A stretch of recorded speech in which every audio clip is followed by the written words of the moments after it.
Please sit down. I'm not yielding to you. I don't accept this from you. Please, Mr. Now, who will return back the lives of those 19 Muslim boys? What will happen?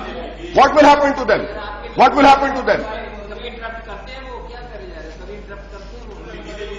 Who will bring back the lives of those people? And one thing that has to be understood over here, this so-called facade, that harassment of Muslims or Christians will only take place where you don't have secular government. I don't agree with that concept, that notion. This is a well-planned program by all those forces who are hell-bent on dividing India. I would like to request my friends over here that power is not eternal.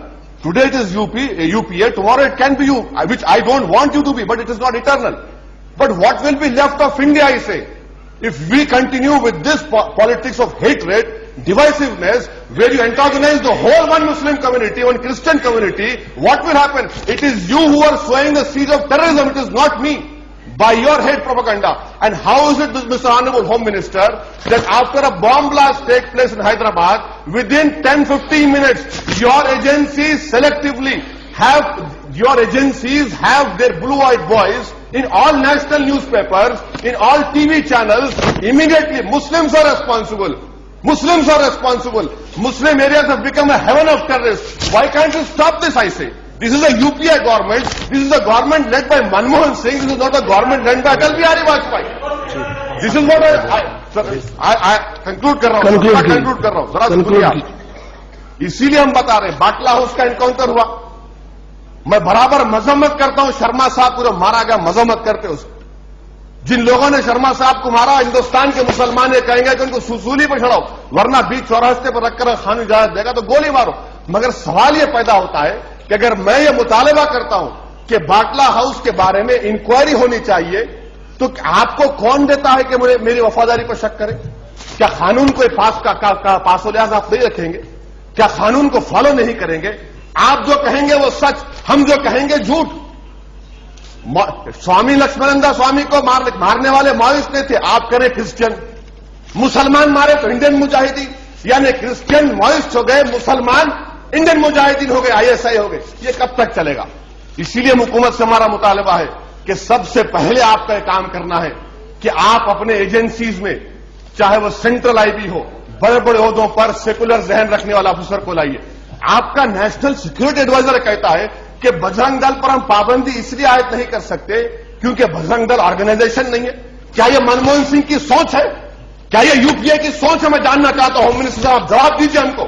Hindustan का मुसलमान जानना चाहता है कि आपका national security adviser यह कहता है कि बजरंग दल पर पाबंदी आयद नहीं करनी चाहिए, तो फिर 2002 के इंतखाबात के बाद मुसलमानों के 100 इख्तियार मिला आपको, और आपका एडवाइजर कहता है कि बजरंग दल को पाबंदी आयद नहीं करनी चाहिए.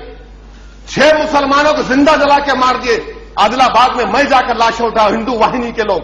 और आपकी हुकूमत सोच रही है तेलंगाना बनाने के लिए. अभी तेलंगाना नहीं बना तो हमारे जानों को मार के जिंदा जलाया जा रहा है. क्या आप तेलंगाना बनाकर हमको उन लोगों के हाथों में छोड़ देंगे लड़ते हुए? और याद रखिए, अगर तेलंगाना बनाएंगे आप तो यकीनन दोनों तरफ इजाफा होगा. सियासी तौर पर अरे अमेरिका से क्या मालूम हिंदुस्तान. प्लीज कंक्लूड कीजिए मिस्टर ओवैसी. तुम बैठो. तुम please come to the subject. America से आके सेनेटर तुम क्या बात करते? हिंदुस्तान के बारे में विषय पर आइए, विषय से बाहर. अगर तेलंगाना बनाएंगे यकीनन मुसलमान. ये तो विषय से बाहर हैं आप. ऐसे लोग हैं 20 किलोमीटर दूर है. तेलंगाना अलग मामला है. गया आपका MP कांग्रेस का? क्या आपका गया वहां पर मुसलमानों पर हमला हुआ? यहाँ बैठ के बड़े बड़े बातें करते. बैठ जाइए आप. अरे आप बैठ जाइए. आपको क्या मालूम? तुम्हारा क्या मालूम? तो अहम बात हम ये बोलना चाह रहे हैं. अहम बात ये बोलना चाह रहे हैं. लास्ट क्या है, तेलंगाना बना तो इनकी सीट में लास्ट लाइन. इनको अपनी टिकट की पड़ी है, मुझे अपनी जान की पड़ी है, मुझे अपने मुस्तकबिल की पड़ी है. आखिरी बात स्पीकर साहब, गुजरात के बारे में सुप्रीम कोर्ट ने फैसला दिया. 6.5 साल से गोधरा के जिन लोगों पर इल्जाम लगाया गया जेलों में जिंदगी गुजार रहे. सुप्रीम कोर्ट ने कहा कि पोटा नहीं लगा सकता. होम मिनिस्टर साहब, आपकी हुकूमत क्या कर रही है? नानावती के कमीशन के जो कंक्लूजन्स थे, सुप्रीम कोर्ट ने उसकी धज्जियां उड़ा दी कि नहीं, उन पर पोटा नहीं लगाया जा सकता. तो आपकी मिनिस्ट्री क्या कर रही है मुझे बताइए. हम जानना चाहते हैं आपसे कि क्या आप उन लोगों पर पोटा नहीं लगने देंगे?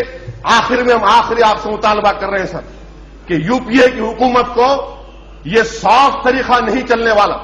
آپ اصول کی بنیاد پر انصاف کریے ہم سے, ورنہ ہندوستان کا جو نوجوان مسلمان ہے یقیناً مایوس ہو رہا ہے, سسٹم سے اس کا اعتماد ہٹ رہا ہے. اس کے باوجود بھی وہ امید کرتا ہے کہ ایسے جگہوں سے, اس ایوان سے, ہندوستان کے تمام جسٹسوں سے ہم کو امید ہے انصاف کی. اگر انصاف نہیں ملے گا تو یقیناً ان تمام چیزوں میں اضافہ ہوگا. اگر یہ ایوان, یہ گورنمنٹ, یہ پرائم منسٹر اگر انصاف نہیں کریں گے تو کون کرے گا؟ کہاں سے ملے گا ہم کو انصاف؟ تو انصاف کریے, جو جان و مال پر حملہ اس کو روکیے, اور آپ صرف انصاف کرنے سے ہی, دلوں کو, دماغوں کو صاف کرنے سے ہی انصاف کیا